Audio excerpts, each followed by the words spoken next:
अस्सलाम वालेकुम दोस्तों, मैं हूं आसिफ अली और आप देख रहे हैं Asif Ali TV.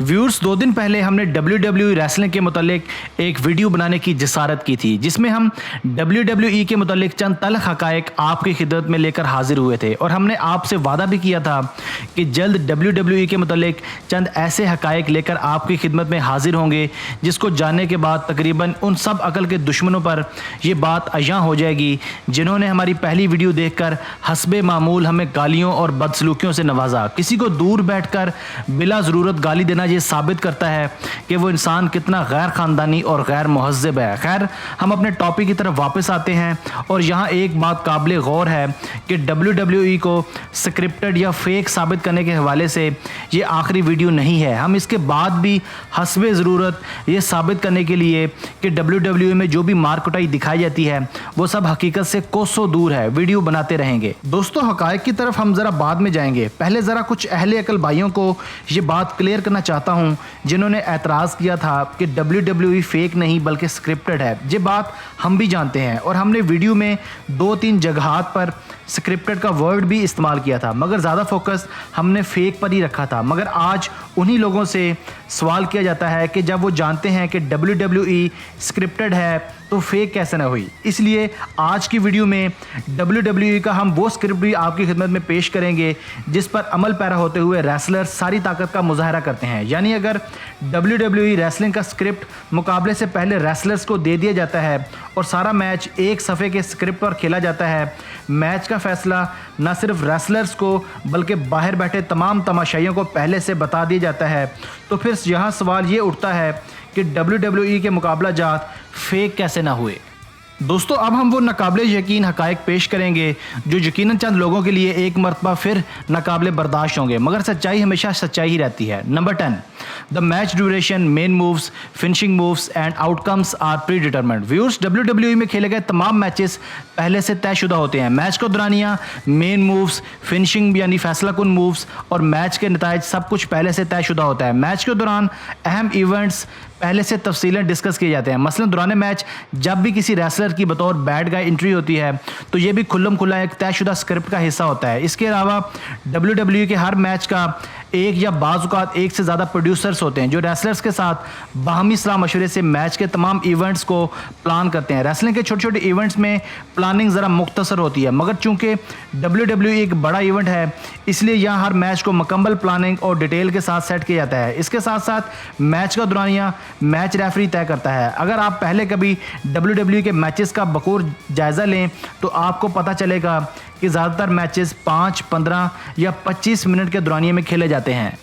Number 9, the referee is not just neutral bystander. दोस्तों, WWE चूँकि एक मुकम्मल स्क्रिप्टेड पावर गेम है इसलिए मैच रेफरी का किरदार भी गैर जानिबदार नहीं होता। रेफरी भी स्क्रिप्ट के मुताबिक रेसलर्स को मैच के दौरान हदायत जारी करता है कि कब मैच को फाइनल मूव लगाकर ख़त्म करना है। रेफरी दौरान मैच रेसलर्स को असिस्ट भी करता है जब मैच में कोई मूव स्क्रिप्ट के खिलाफ जाए। इसके साथ साथ जब कोई एथलीट दौरान मैच खून आलूद होना चाहे तो रेफरी नहायत खूबसूरती के साथ रेसलर को छोटा सा रेजर भी देता है। दौरान मैच अगर किसी रेसलर को कोई छोटी सी या असल इंजरी भी लाहक हो जाए तो ये मैच रुकवाने का मिजाज भी होता है।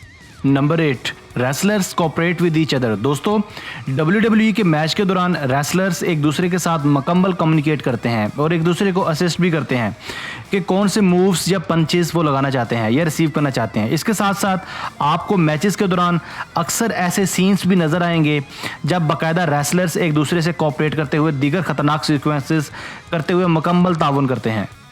नंबर 7, स्टनर और कटर मूव्स। दोस्तों, आपने WWE के रिंग में रैंडी ऑर्टन, डीन एम्ब्रोज या बहुत से ऐसे हैवीवेट रेसलर्स को स्टनर या कटर मूव्स लगाते देखा होगा। देखने में ये ख़तरनाक मूव्स नहायत तकलीफदेह दिखाई देते हैं, मगर हकीकतन ये मूव्स ज़्यादा पेनफुल नहीं होते। इन मूव्स में रेसलर्स अमूमन हवा में उछलकर हरीफ रेसलर्स को ज़मीन पर पटकते हैं, मगर चूँकि जैसा कि हम पहली वीडियो में बयान कर चुके हैं कि WWE के रिंग का मैट्रेस जो नहायत सख्त और फर्श की मानद नज़र आता है हकीकतन बहुत नरम और काबिल बर्दाश्त होता है, जिन पर गिरकर ना तो हड्डी टूटती है ना टांग। बस कमाल होता है तो सिर्फ स्टनर मूव लगाने वाले का और रिसीव करने वाले का।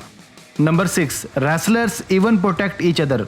व्यूअर्स, चूंकि WWE एक स्क्रिप्टेड गेम है जहां A से Z तक हर चीज़ पहले से लिखी जा चुकी होती है, मगर फिर भी यहां एक बात काबिल ज़िक्र है कि रेसलर्स जिम में सख्त वर्कआउट और तनसाजी के बाद खासा ताकतवर बन जाते हैं और अपने वज़न से डबल वेट के रेसलर्स को नहायत आसानी से अपने बाजुओं से ऊपर उठा सकते हैं। मगर फिर भी इस बेपना ताकत के बावजूद तमाम रेसलर्स एक दूसरे को मुकम्मल प्रोटेक्शन देते हैं ताकि दौरान खेल कोई चोट या हड्डी ना टूटने पाए। इसी तरह से कुछ ऐसे मूव्स भी होते हैं जो मुखालिफ प्लेयर्स की मुकम्मल मदद के बगैर पाया तकमील तक नहीं पहुंचते, जिनमें चोक स्लैम काबिल ज़िक्र है। आपने अक्सर अंडरटेकर को चोक स्लैम लगाते शायद देखा होगा, जिसमें रेसलर्स अमूमन अपने ओपोनेंट का गला पकड़कर इसे कुछ देर तक हवा में मोल्लक करता है और फिर पूरी ताकत के साथ ज़मीन पर बुरी तरह से पटक देता है। ये एक ऐसा मूव होता है जो कभी रिसीवर या मुखालिफ की मर्जी के खिलाफ नहीं लगाया जा सकता, क्योंकि इसमें मुखालिफ प्लेयर अपना गला नीचे को झुकाकर अपना जिस्म मुकम्मल ढीला छोड़ देता है। Number 5, punching hitting with hands. Viewers, wrestlers कभी एक दूसरे को बॉक्सर्स की तरह पंचेज नहीं मारते, बल्कि रेसलर्स अपनी मुट्ठियों की पोर के साथ एक दूसरे को हिट करते हैं, या फिर अपनी कलाइयों से, या फिर हाथ के उस हिस्से से जो पोरों की निस्बत कम हार्ड हो। अच्छे और कामयाब रेसलर्स की ये निशानी होती है कि वो हिट करने के बाद या हिट खाने के बाद ज़्यादा बेहतर तरीके से एक्ट करता है।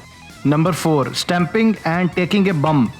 दोस्तों, मैच के दौरान अमूमन पंचेस की एक आवाज़ भी सुनाई देती है। ये आवाज़ ज़्यादातर रेसलर्स दौरान मैच अपने पाँव को ज़मीन पर स्टैंप करके पैदा करते हैं, जो खासी काबिल समात होती है। एक अच्छे रेसलर को हमेशा ये पता होता है कि कैसे एक नेचुरल स्टैंप क्रिएट की जाती है। इसके अलावा जब रेसलर्स अपनी पुश्त के बल ज़ोरदार तरीके से ज़मीन पर गिरते हैं तो इसे WWE की इस्तिलाह में बैक बम्प कहा जाता है। रेसलर्स जब अपनी इस असल ताकत से दुगनी ताकत के साथ मैट पर गिरते हैं तो इनकी आवाज़ को ज़्यादा ऑडिबल बनाने के लिए मैट्रेस के अंदर छोटे छोटे माइक्रोफोन्स नस्ब होते हैं, जो गिरने की आवाज़ को ज़्यादा नेचुरल बनाते हैं। Number 3, chair and table sequences. WWE में दिखाए जाने वाले टेबल और चेयर सीक्वेंसेस तकरीबन असल ही होते हैं, मगर जो चेयर्स और टेबल्स दौरान मैच इस्तेमाल की जाती हैं वो लोहे या स्टील की सिर्फ नज़र आती हैं। हकीकतन वो स्टील की होती नहीं है, बल्कि किसी सॉफ्ट सी मेटल की बनी होती हैं, जिनको सिर्फ कमर पर ही इस्तेमाल किया जाता है और इसकी चोट भी हर आम रेसलर्स के लिए काबिल बर्दाश्त होती है। Number 2, the pain and the soreness. दोस्तों, WWE का मैट कंक्रीट नहीं होता, बल्कि थोड़ा बहुत पैडिंग के साथ तैयार किया जाता है, जिस पर गिरने के बाद रेसलर्स को थोड़ी बहुत तकलीफ तो बर्दाश्त करना पड़ती है, मगर ये बिल्कुल भी हार्मफुल नहीं होता। इसके अलावा रिंग में पाई जाने वाली रेलिंग, स्टील स्टेप्स और बेल्ट भी इतनी ज़्यादा हार्मफुल नहीं होती जितनी दूर से बैठकर नज़र आती है। इन सब बातों के अलावा चंद रेसलर्स दौरान मैच बुरी तरह से ज़ख्मी भी हो जाते हैं जब कोई गलत मूव पड़ जाए। दरअसल WWE एक मुकम्मल स्क्रिप्टेड एंटरटेनिंग प्रोग्राम है, जिसका सबूत हम चंद लम्हों बाद पेश करने वाले हैं। अगर आप असल रेसलिंग से महजूज होना चाहते हैं तो हम आपसे रिक्वेस्ट करते हैं कि आप MMA और WWE को कभी एक साथ देखिए। MMA यानी मिक्स मार्शल आर्ट्स में आपको ये भी अंदाज़ा हो जाएगा कि फ़ाइट किसे कहते हैं और स्क्रिप्टेड फ़ाइट क्या होती है। एक मिक्स मार्शल आर्ट प्लेयर साल में सिर्फ चंद फाइट्स ही कर पाता है, क्योंकि एक फ़ाइट के बाद इसका हुलिया और ज़ख्म रिकवर होते कई महीने लग जाते हैं। ब्रॉक लेसनर इस बात का सबूत है। आपको लेसनर की UFC में एक आध फाइट्स देखकर अंदाज़ा हो जाएगा कि असल फाइट्स क्या होती हैं, जबकि WWE के रेसलर्स साल में 200 दिन तक रिंग्स में फ़ाइट करते हैं और 2 दिन बाद रिकवर हो जाते हैं। Number 1, the script. दोस्तों, WWE एक मुकम्मल स्क्रिप्टेड शो है। इस बात का जिक्र हम पहले भी कर चुके हैं, लेकिन इसका सबूत अब हम आपकी खिदमत में पेश करते हैं। ये वो तमाम स्क्रिप्ट्स हैं जो मैच से पहले स्क्रिप्ट राइटर्स लिखते हैं, जिसकी बुनियाद पर सारा मैच खेला जाता है। अगर आप एक WWE की ऑफिशियल वेबसाइट पर जाएं तो आपको वहाँ स्क्रिप्ट राइटर्स की खाली असामियों के लिए ऑफर्स भी मिलेंगी, जहाँ आप बतौर स्क्रिप्ट राइटर खुद भी अप्लाई कर सकते हैं और एक अच्छा खासा पेशा अपनाकर पैसे भी कमा सकते हैं। हमारी उन तमाम भाइयों से गुजारिश है जो गाली निकालकर बहुत बड़े 30 मार खान बनते हैं, वो यहाँ अप्लाई ज़रूर करें। दोस्तों, मैं हूँ आसिफ अली और आप देख रहे थे आसिफ अली टीवी। दोस्तों, ये तो थी आज की वीडियो। मैं उम्मीद करता हूँ कि आपको ये वीडियो देखकर अंदाज़ा हो गया होगा कि WWE एक मुकम्मल स्क्रिप्टेड शो है। अगर आपको आज की वीडियो पसंद आई है तो अपनी मोहब्बत का इजहार वीडियो को लाइक करके और राय का इजहार कमेंट्स करके कीजिएगा। हमें आपके कमेंट्स का शिद्दत से इंतज़ार रहेगा। अगर आपने अब तक हमारा चैनल सब्सक्राइब नहीं किया तो अभी सब्सक्राइब कर लें, क्योंकि हम आपके लिए ऐसी स्टोरीज़ लेकर हाजिर होते रहेंगे। Thanks for watching this video. Keep watching Asif Ali TV.